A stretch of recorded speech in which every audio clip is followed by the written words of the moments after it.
Welcome to week 7 of the Ready program. We're so glad to have you all here and enjoying this time with your child and really taking advantage of the activities and making them your own. Working with your child where they are, remembering not to be frustrated if they don't know those letters yet, because they will get there. Just a lot of pushing forward and a lot of repetition. This week, our focus is going to be on something that we're trying to develop that will last a lifetime with your child. And at your child's level, it's an activity that meets all the skills we've been working on: phonological awareness, print awareness, rhyme, syllables, and that is the love of reading. Our focus is going to be on how to develop a love of reading and learning to be a good reader. And all you need, parents, is a book. The importance of reading and being a good model of a reader helps your child not only foster that love, but research has shown that kids who are good readers and who enjoy reading and read every single day statistically score higher on standardized tests. So it starts at home. That early reading is so important, and reading to your child every chance that you get. And that means for some of you, you'll find your child wanting that same book read over and over and over again. And as hard as that can be, it's actually a good thing and a normal thing. And what helps the child when you read that same book, they start to recognize those high frequency words. They start to memorize the print, the story, and they can recite it back to you and read back to you. So that repetition, as hard as it is to do and read as an adult, it's very important to a child. So anytime your child asks you to please mommy, or please daddy, or please grandma, read me a book, take advantage of that time. Reading is so, so important. Another way that we foster that love for reading is to demonstrate and model that reading yourself. I know it's so hard to, in this day and age with technology, we do a lot of reading on our phones, or on the computer. But if you can get to an actual book and model that for your child, that they see you reading, that you actually enjoy reading yourself, that encourages them to pick up that skill and that love. So being a good model, maybe you have a time scheduled in your home, or you have to make a time scheduled in your home called drop everything and read. We call that DEAR time in the public school system, where we have a set time where the entire building drops everything and reads, and everyone picks up a book. And even if your child can't read, they can sit and look at the pictures. They'll start to learn that that print has meaning, and you might actually catch them touching the words and making up a story, and that's fine. But developing that love of reading is such an important thing. And like I said, research has shown those who are avid readers, it increases their vocabulary. They do better on tests because they have that development of vocabulary. So again, our focus this week is love of reading and developing reading skills. The first activity we have is called building a home library. Now, this doesn't have to be complicated, and it doesn't have to be expensive. All it takes to build a home library is find yourself an area in your home, whether it's in a bedroom or in the corner of the living room, or a space where you can just designate a place for your child to read, a quiet place where they can find some books that you have provided and a cozy place to sit. Again, it doesn't have to be expensive. You can find a crate or a box and put those books that you were given through the program, and the books that you checked out from the book bus. Keep those books that are child-friendly in a specific area. Put them in a little box or a little crate. Put them in your home reading center, in your home library, maybe a favorite blanket in that area. If you have a a big pillow or a beanbag chair. In the school, if you go into a classroom, even into the first grade, second grade, they will have a reading area where there are books on a shelf for the students to choose from. And a lot of times they have a specific area where children can go to read those books. I often had a beanbag chair or a comfy reading chair. Another idea to put in that home reading center is some stuffed animals. We call those reading buddies. If you don't have another friend to read to, and you don't want to just read to yourself, children love to read to their favorite stuffed animal. So include some stuffed animals over there for a reading buddy. But again, we want to make it comfortable. We want to make it inviting, because then your child will want to go over there to pick up a book, sit down, and develop that love for reading.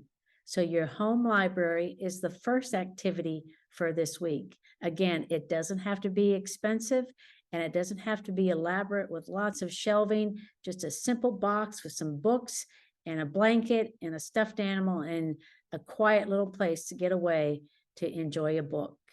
The home library, our first activity for this week.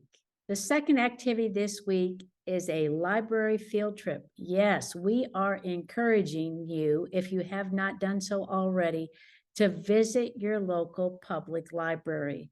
There are libraries all around you, and if you've never been, you've got to take your child to the library. It may seem stressful, someplace where you're supposed to be quiet, and kids aren't generally too quiet for very long. But again, they're used to that. There's a section in every library specifically for children. They often have a child librarian who specifically tells stories to children. They'll have a story time. So look up your local library and check when that story time is for children, and have a visit there. We really encourage to take advantage of the books available to you in the public library. To go take a trip to the library, find the children's section and let your child browse. Point them in the right direction to age-appropriate books for them. Ask the librarian for your help, for their help to direct you. Get your child their own library card. I mean, wow, what a cool thing for their child to have a card with their name on it that is theirs, so they can get books and take them home. It's a good opportunity to teach taking care of books, because they belong to somebody else and we're just borrowing them. So the library field trip is really a great opportunity to build your home library that we talked about in our first activity. Take some of those books that you checked out and take them home and put them in the home library. And again, let your child choose. You know, you do have to direct them. They aren't ready for chapter books. They want to make sure they find a book that has pictures, but let them, you know, choose a book that looks interesting to them. If they like cars and trucks, point them in the direction of where you might find some books that are something that they would enjoy looking at. So again, that library field trip is a fun one. I know it can be intimidating, but if you've never been with your child to the public library, now's the time to go. Build that home library with some borrowed books and enjoy. Even for you to check out some books too. Home library and our library field trip, those first two activities. Our next activity this week is Hop on Words. We talked about our high frequency words last week. We're going to continue. As I told you before, you're going to find these cards in your supplies, but we're not using all of them at this point. We're going to introduce these a few at a time. Last week, we did I and me. We're putting those away. When we introduce a couple new ones, we want to focus just on those two new ones. We are going to do some activities this week where we're going to have I and me included. But in that introduction, we want to put I and me away, and we're going to use the word the or the and can. Those are our two sight words, high frequency words for the week.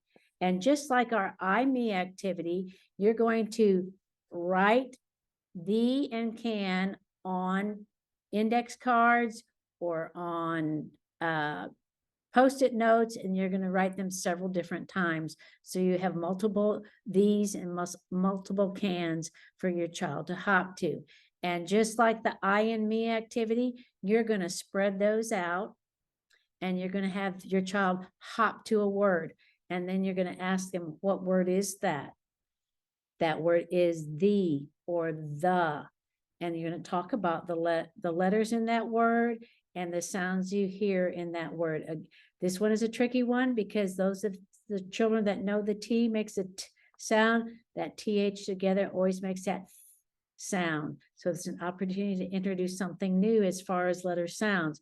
But again, the focus is on our high frequency word, and recognize that as a whole word. They don't have to sound it out. It's learning to recognize that as a whole word. So when they see it and they've learned it and mastered it and they see it in print, they don't have to sound it out. They just know it. That word is the, that word is can. So the and can are our two words to introduce for high frequency words. Again, hop on the word is our activity.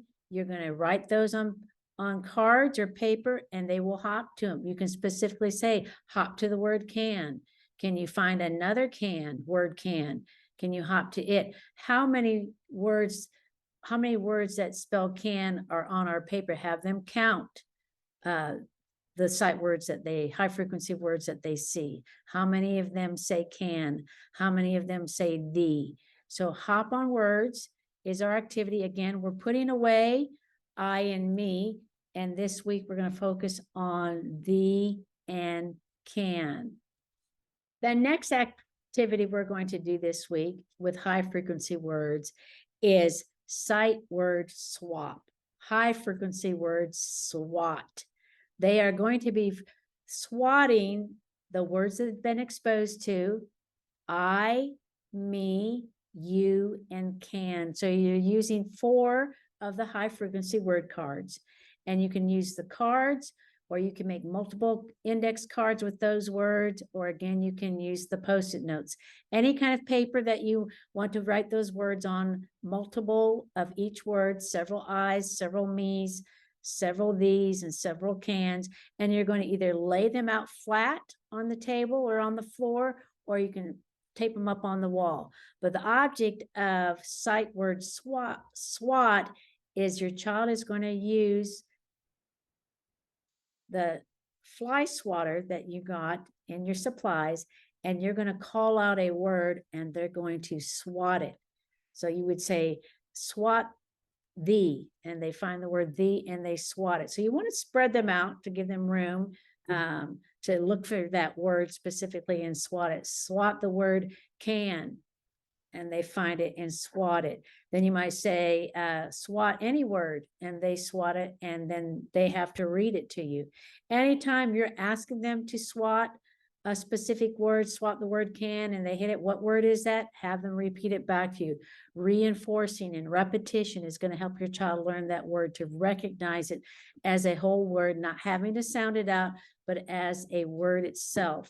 So sight word SWAT is our activity, and I think your kids will really enjoy this activity this week. Again, if you want to extend that activity and do letters, you can do that too. You can put up some letters, and you can work just on sounds.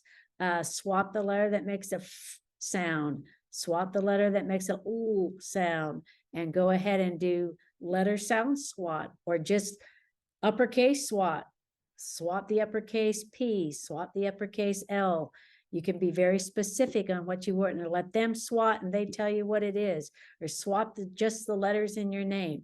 So again, this tool right here, our swatter, can be used for just more than our sight words. It can be used for other activities. So again, really brainstorm, get creative, and use that swatter for multiple things. But I think your children will love sight word SWAT this week. It's back outside with Chalkboards this week. Or again, we're going to take that chalk outside, and we're going to be working on our high frequency words, writing those. And again, you can have a model, or you can write the word first and your child trace. So they're going to be working on high frequency words, tracing their name, writing their name, working on the letters of the alphabet and writing those. You can have the letters for them and they trace, or you can give a letter and they try and make it just from memory. Anywhere where your child is in that learning scaffold. And when we talk about scaffolding, the steps it takes to get to the ultimate goal of what we want, it's little steps. So we introduce usually with matching letters, and then we have point to the letter, and then we have name the letter, and then we have give the letter sound. So we call that a scaffold, how we start at the very bottom and take the developmental steps to get to our end goal. So wherever your child is in that scaffold, that's how you want to present it to them. So it's fun and engaging and they don't get frustrated. So again, we're going to do our chalk words. We're going to go ahead and do I, me, thee, and can. Go ahead and do those high frequency words out there with the chalk. And again, you can do the name, your child's name, and have them write it from a model or write it for them. And again, we want to do the larger letters so we get those big movements and work on that muscle memory. And again, we want to work on a more appropriate grasp when we use our writing utensil. And another thing that you can do with your child outside and even inside with writing, our concern is to get our goal is to get that writing smaller and smaller, and more of in a straight line and not all over the place. And it's perfectly normal at your child's age too. When they go to write their name, they may have the first letter here, and then they're way up here with the second letter, and then down here, and it's more of a wavy motion. Or they might write their first letter and then they come back over here and make the second letter. So we really want to encourage that left to right motion of writing their name. So we're just like when we read and when we write, it's always left to right. So really work on that. And the other thing that you can do outside and inside both is draw two lines outside about 3 or 4 inches apart, and have them make those letters within those two lines. So they start their letter at that top line and draw it down to the bottom line. And that way they have boundaries provided for them to get some of that so that it's in line with one another, and it's easier to see that straight line, but it's not too restrictive and too small. So start with those lines about 3 or 4 inches apart and provide one at the top and one at the bottom. And then they can write within those lines. They don't even have to touch the top and touch the bottom, but have them try and stay within those boundaries that you've provided. So the whole, the chalk outside, the chalk words, chalk letters, it's a fun activity. And again, something that uses a fine motor yet gross motor development to get those muscle memories in that letter and word recognition. All right, again this week, say it, make it, write it. We're going to go ahead and add our new words this week, the and can, to the say it. We're going to include this week the me and I to review and put those up there. They say the word, they make the word. Again, you can use Play-Doh this week, something different. You can use the pony beads to actually make the letters, and then they're going to write it with their dry erase marker. So say it, make it, write it. Again, we're going to do the high frequency words, really work on those. And then you can add the name, your child's name. If they've got that first name, go ahead and do your child's last name. I mean, you can do wherever your child is, again, developmentally. If they're ready for the last name to try that, do that. You can do other people's names in the household and have them practice writing names of family members. And then they make it using either a food edible, and it's fun to eat the name after they're finished, and then writing it with their dry erase marker. Say it, make it, write it. That's a fun activity. Another review activity this week is letter rainbow. You're going to get out your letter rainbow arch and our magnetic letters and work on putting those letters out. And if you put some of your letters out in the middle, we can even start working on letter sounds. Give your child a letter sound and have them find that letter and then put it on the rainbow. And ask your child, can you find the letter that makes a sound? What letter is that? And they identify it and then they locate it and then put it on the letter rainbow. And you can continue with the letters that they have mastered and then continue with the ones that they're having difficulty. You can do that with the letters in their name. What's the first letter in your name? Can you find it? What sound does that letter make? And review the letters that are in their name and give it to them in the order that their letters come in their name. So the rainbow letters, letter rainbows is our activity this week. And again, we're just extending it to do a lot of different things. Of course, you can go back and just do the uppercase on the uppercase letter rainbow and the lowercase on the lower. You can flip them over and they're a little bit more difficult. You'll find one that just has the letter A and then there's some blank and then it will have another letter. So it gives you clues in different parts of the rainbow to where you should be, and they have to fill in the letters in between. So they have to know that the alphabet in their head and recognize, okay, what comes after A, that's my clue A, then it will be what letter, talk about it, can you find it? So challenge them, go to the flip side of those letter rainbows and see if they're able to do that. Wherever they are developmentally, that's where you want to start, and you want to encourage them to really try something a little bit harder, but again, you don't want them to be frustrated. You want them to be engaged, but you want them to be learning at the same time. We don't want it just to be really easy for them to do. We want them to be learning something at the same time. So letter rainbow is a review activity this week. The last activity for this week is our My Word book. By this time, a lot of you have probably moved through this book and have completed quite a few pages.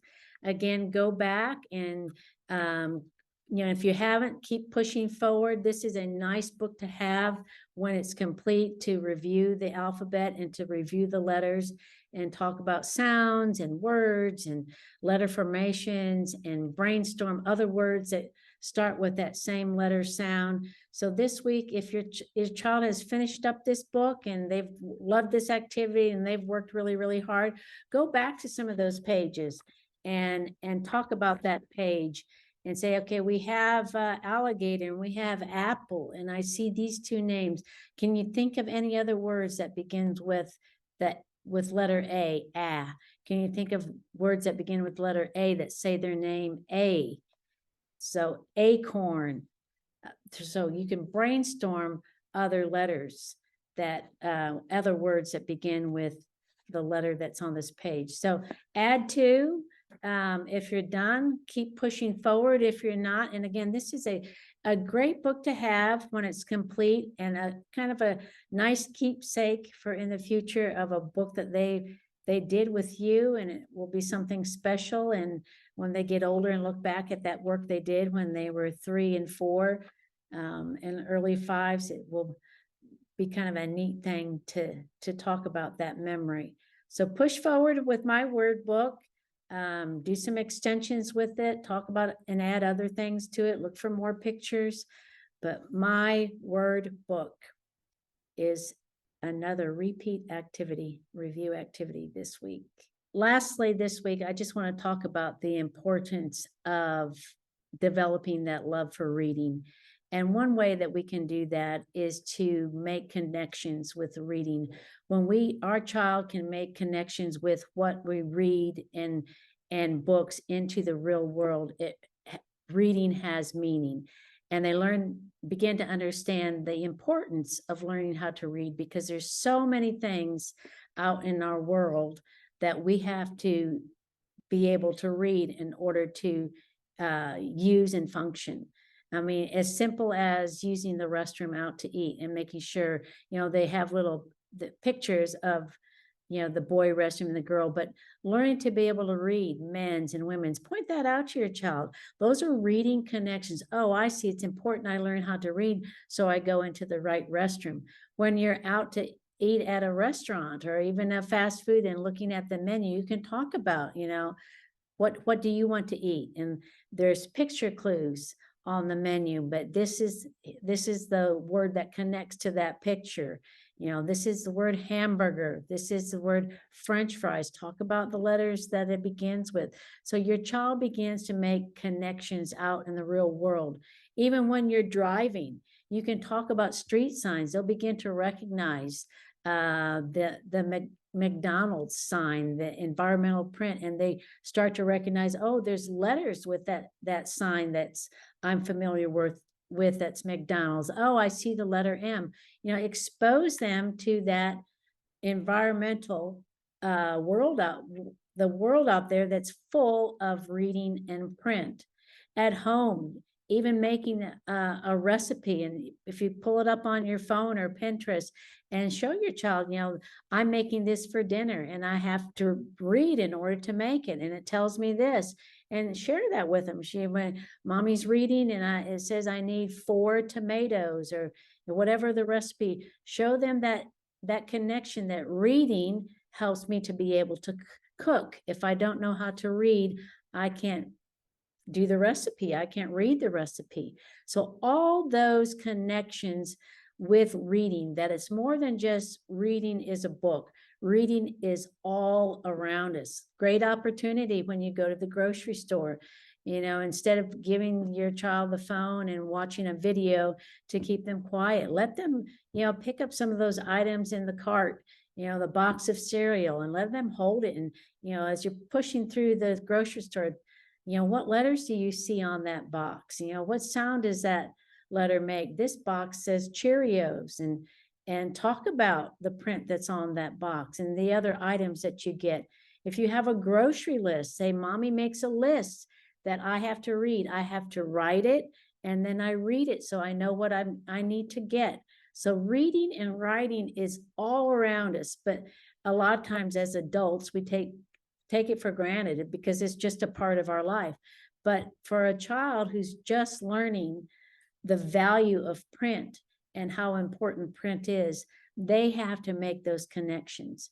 So expose them, model it, show them that it's everywhere all around them. And we use that reading skill out in the world.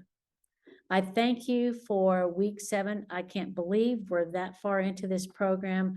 I've enjoyed it so much. I've enjoyed your children in class, and it's been a great opportunity for me to get back into the teaching. And I'm just so impressed with you parents. Keep up the good work. I know sometimes it's hard to push through, and sometimes our kids don't feel like doing that activity, and that's okay. They don't want to do that activity. There's lots of other ones for them to do. Let them choose. As long as they're doing something of educational value that's going to benefit them and get them ready for the school, then that's great. Let them, help them, let them guide you. You're there to teach them and facilitate and do that, but they know what they like to do, and still encourage those other ones. But again, we want them to enjoy the program. We want you to enjoy the program and meet your child where they are, and don't compare them to anybody else, because they're exactly where they're supposed to be. And you will be surprised. They'll get where you want them to be if we just keep pushing forward and we make that learning fun and you're spending that time with them. That's the biggest thing. And don't forget, read, read, read. Have a great week.